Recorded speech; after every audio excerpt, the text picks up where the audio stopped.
Scholasticism is a method of critical thought which dominated teaching by the academics of medieval universities in Europe from about 1100 to 1700, and a program of employing that method in articulating and defending dogma in an increasingly pluralistic context. It originated as an outgrowth of and a departure from Christian monastic schools at the earliest European universities. The first institutions in the West to be considered universities were established in Italy, France, Spain, and England in the late 11th and the 12th centuries for the study of arts, law, medicine, and theology, such as Schola Medica Salernitana, the University of Bologna, and the University of Paris. It is difficult to define the date at which they became true universities, although the lists of studia generalia for higher education in Europe are a useful guide, held by the Catholic Church and its various religious orders. Scholasticism is not so much a philosophy or a theology as a method of learning, as it places a strong emphasis on dialectical reasoning to extend knowledge by inference and to resolve contradictions.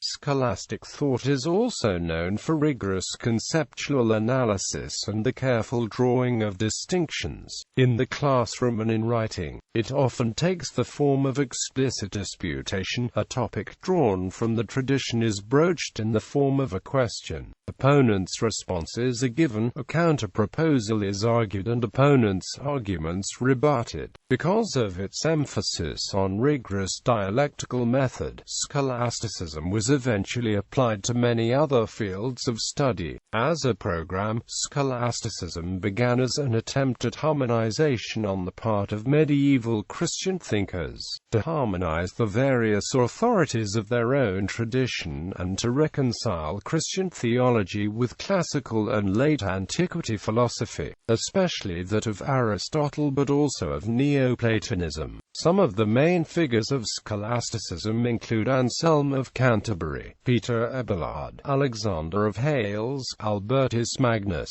Duns Scotus, William of Ockham, Bonaventure, and Thomas Aquinas. Aquinas's masterwork Summa Theologica is considered to be the pinnacle of scholastic, medieval, and Christian philosophy. It began while Aquinas was regent master at the Studium Provincial of Santa Sabina in Rome, the forerunner of the Pontifical University of St. Thomas Aquinas, Angelicum. Important work in the scholastic tradition has been carried on well past Aquinas's time, for instance by Francisco Suarez and Luis de Molina, and also among Lutheran and Reformed thinkers. Etymology. The terms scholastic and scholasticism derive from the Latin word scholasticus and the latter from the Greek sigma chi omicron lambda alpha sigma tau iota kappa omicron sigma, which means that belongs to the school.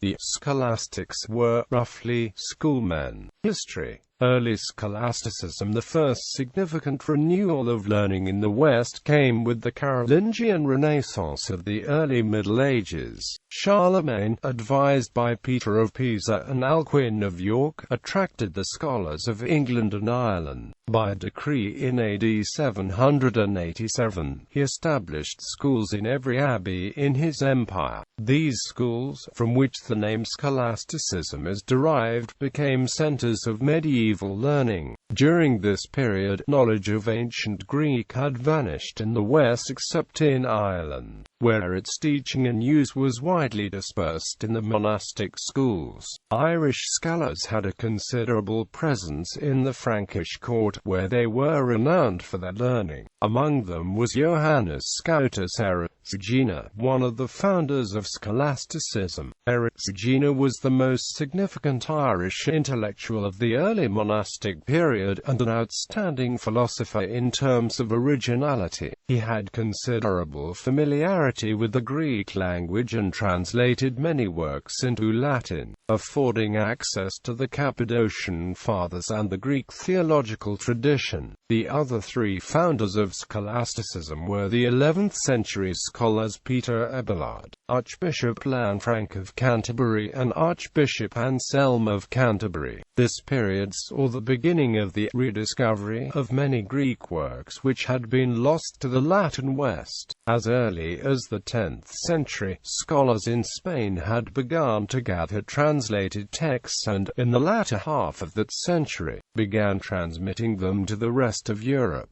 After the reconquista of the 12th century, Spain opened even further for Christian scholars, who were now able to work in friendly, religious territory. As these Europeans encountered Islamic philosophy, they opened a wealth of Arab knowledge of mathematics and astronomy. At the same time, Anselm of Leon systematized the production of the gloss on Scripture, followed by the rise to prominence of dialectic in the work of Abelard. Peter Lombard produced a collection of sentences, or opinions of the Church Fathers and other authorities. High scholasticism. The 13th and early 14th centuries are generally seen as the high period of scholasticism. The early 13th century witnessed the culmination of the recovery of Greek philosophy. Schools of translation grew up in Italy and Sicily, and eventually in the rest of Europe. Scholars such as Abelard of Bath traveled to Sicily and the Arab world, translating works on astronomy and mathematics,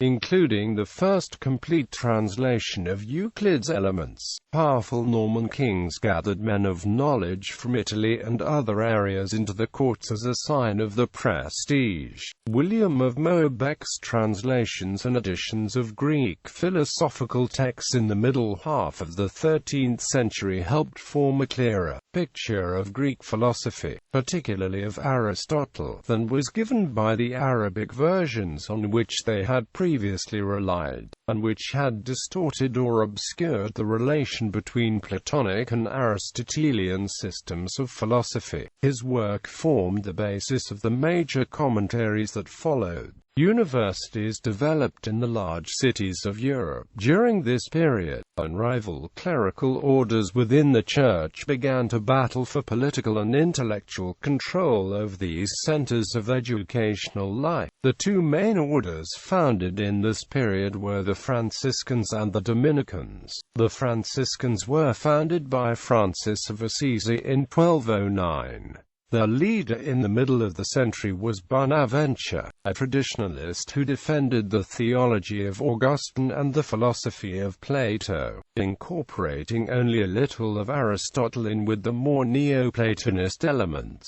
Following Anselm, Bonaventure supposed that reason can only discover truth when philosophy is illuminated by religious faith. Other important Franciscan scholastics were Duns Scotus, Peter Ariol, and William of Ockham. By contrast, the Dominican Order, a teaching order founded by St. Dominic in 1215 to propagate and defend Christian doctrine, placed more emphasis on the use of reason and made extensive use of the new Aristotelian sources derived from the East and Moorish Spain. The great representatives of Dominican thinking in this period were Albertus Magnus and Thomas Aquinas, whose artful synthesis of Greek rationalism and Christian doctrine eventually came to define Catholic philosophy. Aquinas placed more emphasis on reason and argumentation, and was one of the first to use the new translation of Aristotle's metaphysical and epistemological writing. This was a significant departure from the Neoplatonic and Augustinian thinking that had dominated much of early scholasticism. Aquinas showed how it was possible to incorporate much of the philosophy of Aristotle without falling into the errors of the commentator. Averroes. Late scholasticism. Lutheran scholasticism. Reformed scholasticism. Following the Reformation, Calvinists largely adopted the scholastic method of theology, while differing regarding sources of authority and content of theology. Neo-scholasticism. The revival and development from the second half of the 19th century of medieval scholastic philosophy is sometimes called Neo-Thomism. Thomistic scholasticism, as J.A.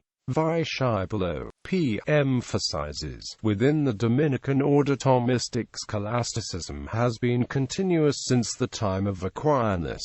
Thomism was always alive in the Dominican Order, small as it was after the ravages of the Reformation, the French Revolution, and the Napoleonic occupation. Repeated legislation of the general chapters, beginning after the death of St. Thomas, as well as the constitutions of the order, required all Dominicans to teach the doctrine of St. Thomas both in philosophy and in theology. Thomistic scholasticism, as scholastic Thomism, identifies with the philosophical and theological tradition stretching back to the time of St. Thomas. It focuses not only on exegesis of the historical Aquinas but also on the articulation of a rigorous system of orthodox Thomism to be used as an instrument of critique of contemporary thought. Due to its suspicion of attempts to harmonize Aquinas with non-Thomistic categories and assumptions, scholastic Thomism has sometimes been called strict observance Thomism. A discussion of recent and current Thomistic scholasticism can be found in La Metafisica di San Tommaso d'Aquino e I suoi interpreti by Battista Mondan, which includes such figures as Sofia Vanni Rovaggi, Cornelio Fabro, Carlo Giacon, Tommasino,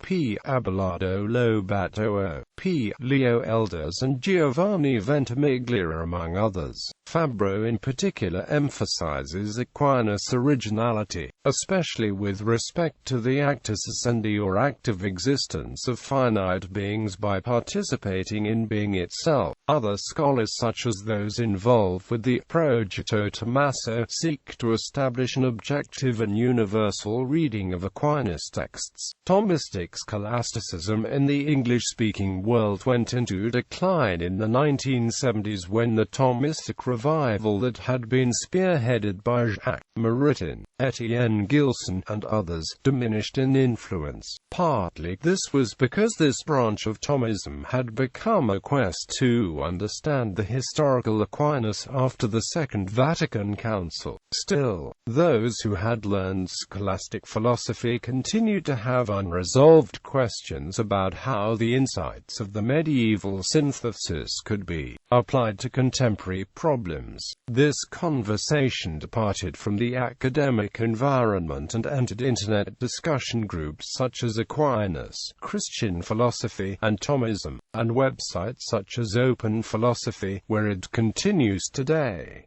Analytical scholasticism, a renewed interest in the scholastic way of doing philosophy, has recently awoken in the confines of the analytic philosophy. Attempts emerge to combine elements of scholastic and analytic methodology in pursuit of a contemporary philosophical synthesis. Proponents of various incarnations of this approach include Anthony Kenny, Peter King, Thomas Williams, and David Oderberg. Analytical Thomism can be seen as a pioneer part of this movement. Scholastic Method. The scholastics would choose a book by a renowned scholar, author, as a subject for investigation. By reading it thoroughly and critically, the disciples learned to appreciate the theories of the author. Other documents related to the book would be referenced, such as church councils, papal letters, and anything else written on the subject, be it ancient or contemporary. The points of disagreement and contention between multiple sources would be written down in individual sentences as snippets of text, known as sententia. Once the sources and points of disagreement had been laid out through a series of dialectics, the two sides of an argument would be made whole so that they would be found to be in agreement and not contradictory. This was done in two ways. The first was through philological analysis, Words were examined and argued to have multiple meanings. It was also considered that the auctor might have intended a certain word to mean something different. Ambiguity could be used to find common ground between two otherwise contradictory statements. The second was through logical analysis, which relied on the rules of formal logic to show that contradictions did not exist but were subjective to the reader. Scholastic Instruction. Scholastic instruction consisted of several elements.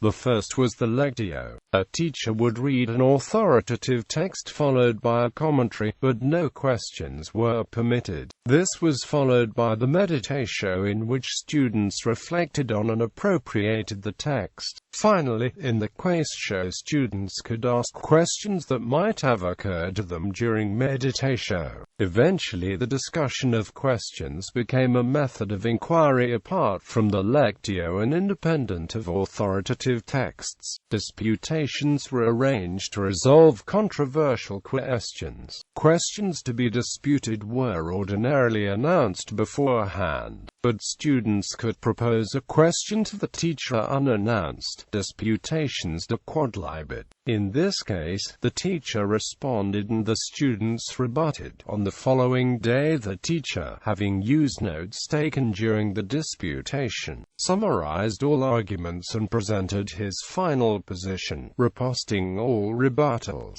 The quaestio method of reasoning was initially used especially when two authoritative texts seemed to contradict one another. Two contradictory propositions would be considered in the form of an either-or question, and each part of the question would have to be approved or denied. Arguments for the position taken would be presented in turn, followed by arguments against the position, and finally the arguments against would be refuted. This method forced scholars to consider opposing viewpoints and defend their own arguments against them.